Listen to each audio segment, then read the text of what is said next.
Ladies and gentlemen, I did not hit a rep PR, but we get a lot of rep PR questions. Smokey hit a rep PR, probably like 3 of them actually. In your sport, reps are, this is Alan THRALL, you fuckers know who he is. Strongman, powerlifter, weightlifter, smart guy, strong guy. Your sport, rep PRs may actually be a little bit more specific, where you guys are fucking banging out deadlifts at a certain weight for whatever. Powerlifting, people say it's specific, but it's not. Right. A set of 10s just as specific as a reverse band box squat. Right. Depending on the movement and depending on your opinion. But you still got to train a certain way to get a certain amount of strength. Yep. I guess you could do singles all the time. Bulgarians did it well. Right. But it doesn't always work for everybody. Yeah.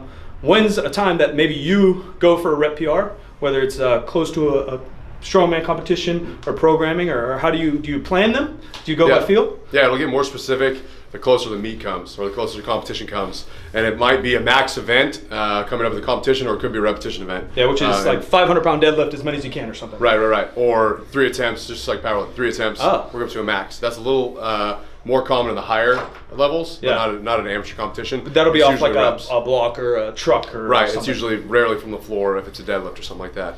But yeah, I think the best time to hit a repetition, aside from training, is maybe if you're not feeling that hot that particular day. That's a good idea. And you guys have talked about doing something a little bit different, trying to set a personal record in any way. It doesn't have to be completely linear. This is more than I've ever done in terms of weight, but it could be more reps on a given set or more sets with a given weight. There's a whole lot of ways to increase repetition rather than just sets of 10 or 12. Yeah, because what people always want to talk about is, the basic linear periodization, 5 by 5, and you add 5 pounds every week until infinity. But that doesn't work. So you start to count some volume. Some people get as extreme as putting it, maybe not extreme, but get as detailed as putting it on an Excel sheet. Others maybe just keep a log in their head or a handwritten log. That's kind of where I am in. I'm in my head. I know I've done 455 for a set of 10, but today I did 2 sets of 455 for 6 and 475 for 6, which in one workout's the most I've ever done. Just so overall, like tonnage maybe. So you're getting better. Right. You just need maybe stepping stones on the way to a 1 rep max or on the way to a competition that are helping.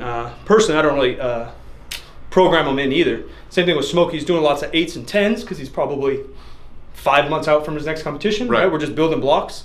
And his best set of 8 in the bench was 325. I told him, let's just try 330. I think that's another thing. The stronger you get, you still have to have pace and kind of pull the reins back.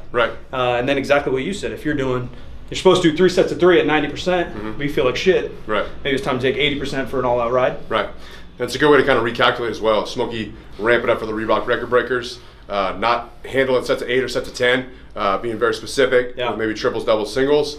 And then after that 3 or 4 months, he can take a step back, and he might not know exactly where he's at with sets of 8 or sets of 10. And so it's a good way to kind of recalculate where you're at. There's actual calculators online, and I think I don't know if they're controversial or not, but I actually find them to be pretty true, even though everybody's a little bit different. 1 rep max bench, and further more reps you do, less accurate it gets. You can't put in, I did 135 for 60. And it'll tell you bench. That doesn't happen, but sets of 10, 8, 5, obviously 3s, and I think are pretty accurate, but then it depends on, as a coach, you have to know your athlete, and as an athlete, you have to know yourself.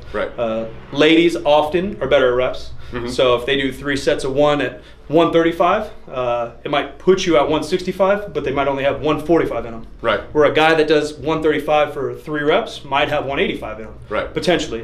Mark's a little bit that way, where I think his best bench maybe ever is like 535 for 2, but he's going to bench 600 with that rep max. And if you're not that way, maybe you can scale that going into a meet, and that's another way that I use rep maxes or AMRAPs, whatever you want to call them, towards a meet. There'll be 85, 87, 90% rep maxes, and that'll tell me where you are, and that maybe could tell us what attempts you're going to get at the meet. Yeah, makes sense. That's it, bitches.